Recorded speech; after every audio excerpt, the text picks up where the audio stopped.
शिक्षक बंधू आणि भगिनींनो, मला पवित्र पोर्टल बाबतीत एक ब्रेकिंग न्यूज द्यायची आहे.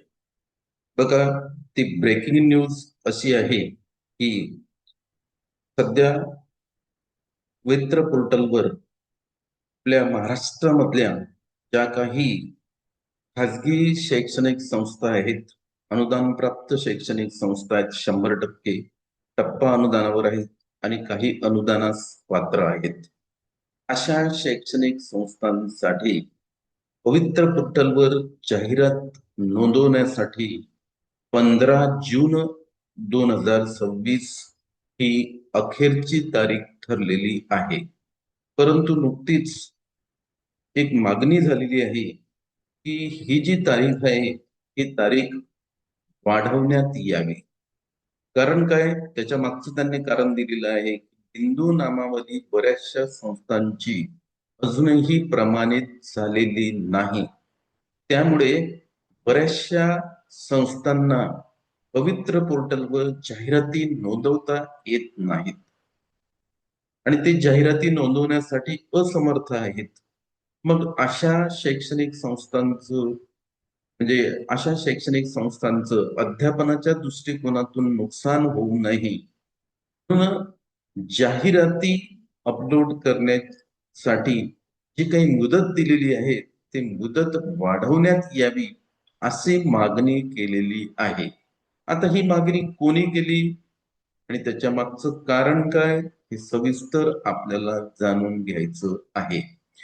ज्यांनी ही मागणी केलेली आहे त्यांनी जे पत्र दिलेलं आहे ते पत्रच मी आता या स्क्रीनवर शेअर करतो आणि त्या पत्राच्या माध्यमातून आपल्याला ही सविस्तर जी काही बातमी आहे पवित्र पोर्टलच्या बाबतीतली ती आता जाणून घ्यायची आहे. तर मग ते जे पत्र त्यांनी दिलेलं आहे ते पत्र कुणाला दिलेलं आहे, तर माननीय शिक्षण आयुक्त पुणे यांना दिलेलं आहे. कोणी दिलेलं आहे ते आता आपल्याला या पत्रावरून सविस्तर इथं आपल्याला जाणून घ्यायचं आहे मित्र. तर बघा, हे ते पत्र आहे. आता या पत्राचं रीडिंग करण्यापूर्वी नेहमीसारखीच माझी एक तुम्हाला विनंती राहील, हा व्हिडिओ जर तुम्हाला आवडला त्याला लाईक करा, त्याला शेअर करा. त्याच्यानंतर तुम्ही जर माझ्या युट्यूब चॅनलवर नवीन असाल तर त्याला तुम्ही सबस्क्राईब करा. बघा, माननीय आमदार सत्यजित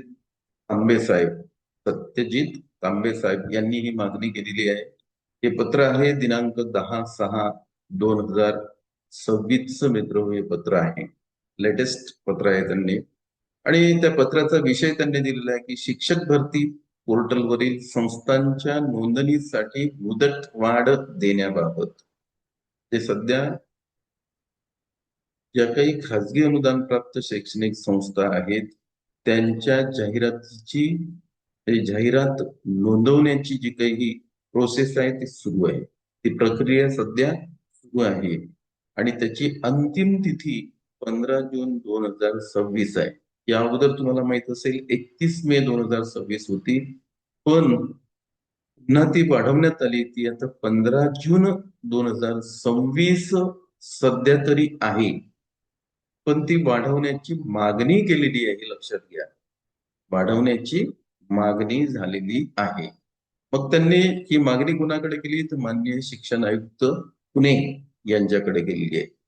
माननीय महोदय, राज्यातील शिक्षक भरती प्रक्रियेसाठी शैक्षणिक संस्थांना पवित्र पोर्टलवर नोंदणी करणे आवश्यक करण्यात आले असून त्यासाठी दिनांक 15 जून 2026 पर्यंतची मुदत निश्चित करण्यात आलेली आहे. तथापि राज्यातील अनेक कनिष्ठ महाविद्यालय व शैक्षणिक संस्थांना पोर्टल नोंदणीसाठी आवश्यक असलेल्या संच मान्यता अद्याप संबंधित उपसंचालक कार्यालयाकडून प्राप्त झालेल्या नाहीत. परिणामी अनेक संस्थांचे रोस्टर, बिंदू नामावली तसेच आरक्षणासंदर्भातील आवश्यक कार्यवाही अद्याप पूर्ण झालेली नाही. तर एक त्यांनी कारण टाकलेलं आहे की नुकतीच कनिष्ठ महाविद्यालयाची संच मान्यता झालेली आहे आणि तुम्हाला माहित आहे संच मान्यता ऑनलाईन झाली होती. या संच मान्यतेमध्ये बरेचसे घोळ झाले होते, त्यामुळे याच्यावर जे काही कनिष्ठ महाविद्यालयीन शिक्षक महासंघ आहे त्यांनी आंदोलन सुद्धा केलं होतं. कारण बरेचसे जे फुल टाइम शिक्षक आहेत ते या संच मान्यतेमुळे पार्ट टाइम झाले होते. बऱ्याचशा कनिष्ठ महाविद्यालयामध्ये शिक्षकच त्यांनी मंजूर केले नव्हते, म्हणून त्यांची संच मान्यता जी आहे त्या संच मान्यतेवर ऑब्जेक्शन घेण्यात आलेलं होतं. जी ऑनलाईन संच मान्यता आहे ती रद्द करण्यात यावी व तिला ऑफलाईन करण्यात यावी अशी मागणी त्यांनी, तो कनिष्ठ महाविद्यालयीन शिक्षक महासंघ आहे त्यांनी केली होती. त्यामुळे बरेचसे जे कनिष्ठ महाविद्यालय आहेत त्यांना अद्यापपर्यंत संच मान्यता मिळालेली नाही.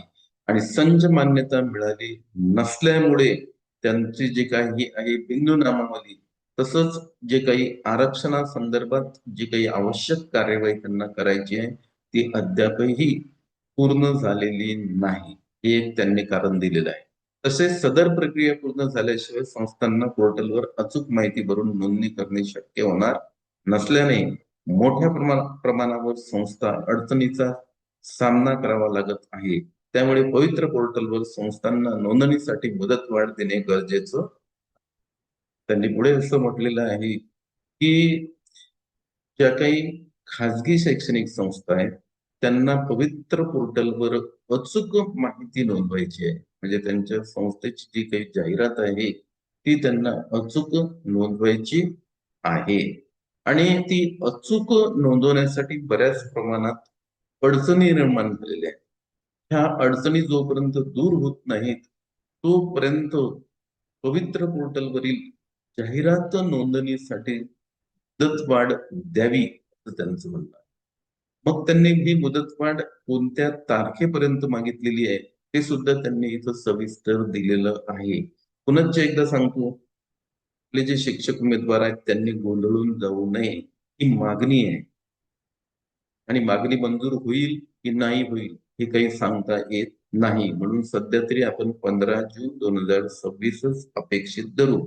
जर ही मागणी मंजूर झाली तर मग पवित्र पोर्टलवर तशी इन्फॉर्मेशन आपले जे काही आहेत शिक्षक उमेदवार त्यांच्यासाठी दिली जाते. त्यांनी नियमित पवित्र पोर्टलला भेट देणं गरजेचं आहे. कारण तिथं जे अपडेट तुम्हाला मिळते ते एकदम 100% खरं अपडेट असते.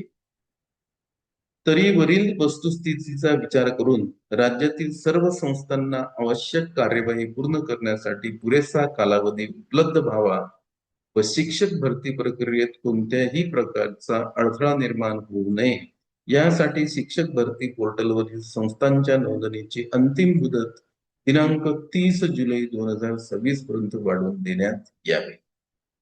हे जे आमदार महोदय आहेत यांनी पवित्र पोर्टलवर जाहिराती संस्थांना, खाजगी अनुदान प्राप्त शैक्षणिक संस्थांना जाहिराती नोंदवण्यासाठी 30 जुलै 2026 पर्यंत मुदत वाढवून घेतलेली आहे. आणि तसं पत्र सुद्धा त्यांनी पत्र दिलेलं आहे. प्रति माननीय शिक्षण आयुक्त महाराष्ट्र राज्य पुणे त्यांना हे पत्र त्यांनी दिलेलं आहे. हे दिलेलं आहे 10/6/2026. या पत्रावर आता काय कार्यवाही होते ते आपल्याला पुढे बघायचं आहे. परंतु ही एक मागणी आहे, ही आपण लक्षात आवर्जून घ्यावं. आणि जे काही अपडेट आहेत त्या अपडेटसाठी आपण पवित्र पोर्टलची जी काही वेबसाईट आहे त्याला रोज आपण व्हिजिट द्यायला पाहिजे. म्हणजे आपल्याला तिथं जे काही खरे अपडेट आहेत ते विद्रोह करणार आहेत. तर आता बघू आपण ही मागणी मान्य होते की ही अमान्य होते हे आता आपल्याला बघावं लागणार आहे. ही मागणी जर मान्य झाली तर जाहिरात टाकण्याची मुदत दिनांक 30 जुलै 2026 होणार आहे.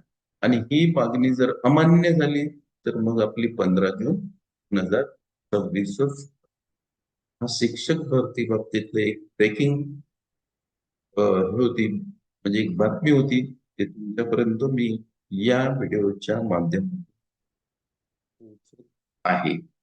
जर तुम्हाला हा व्हिडिओ आवडला तर याला लाईक करा, याला भरपूर शेअर करा. आणि माझ्या युट्यूब चॅनलला आपण नवीन असाल तर सबस्क्राईब करा. म्हणजे तुम्हाला काय होईल, अशा प्रकारचे जे काही नवीन नोटिफिकेशन येतात, ज्या काही ब्रेकिंग बातम्या येतात त्या तुमच्यापर्यंत जातील. तर आजच्या या चर्चेला मी इथं पूर्णविराम देतो. पुनश्च आपली भेट नंतरच्या व्हिडिओमध्ये होईल. धन्यवाद मित्रांनो.